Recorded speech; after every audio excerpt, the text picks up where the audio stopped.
Auzu billahi minash shaitanir rajim. Bismillahirrahmanirrahim. Today our topic is how heavy, how light for class 4th. Tatio bacho ashe az imi question number 5 karun. Question number 5 is the cost of 1 kg of peas is rupees 40. What is the cost of 100 gram of peas? Dapa 1 kilo matar hasa chhe az bana rupin 40 rupin. Muniu 100 gram matar kaitis banan. Tahyo gobro tachu me wonmut. Tachu me wonmut 500 gram.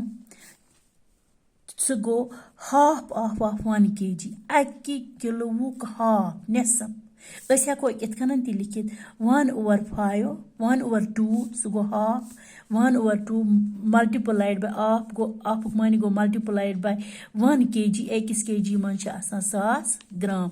Ös wucho yatat 1/2 multiplied by 1000, 2 1s are 2, 2 5s are 10, yim zikasan, yur ek gay 500 gram.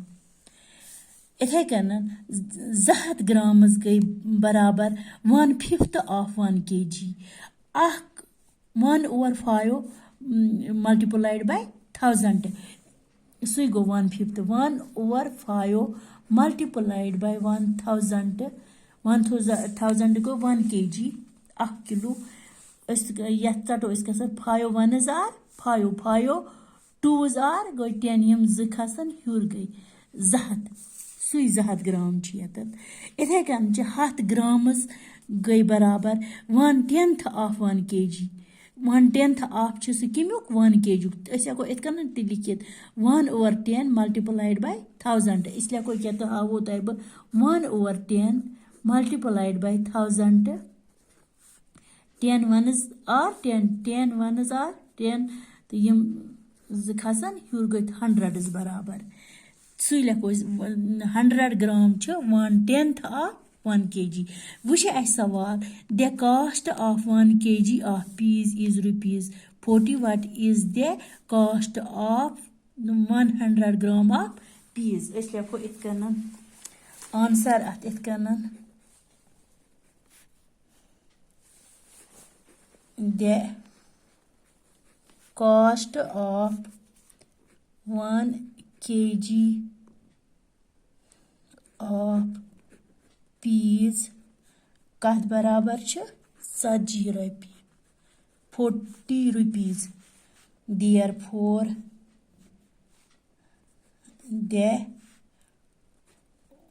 cost of 100 grams of peas tel kath barabar chhe tam chhe 40 divide by kath barabar chhe as lukh yatat 100 gram chhe 1/10 of 1 kg.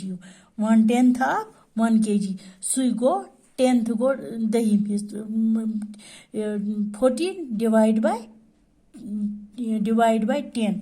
So go barabar as how ki yatat 40 divided by 10.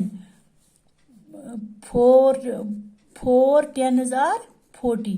Sakat barabar draw asi 4 rupees barabar 4 rupees.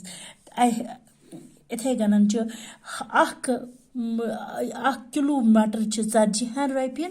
Teli ch 100 gram matar as kaitis 4 rupees. 100 gram matar ch asi 4 rupees. Khuda hafiz.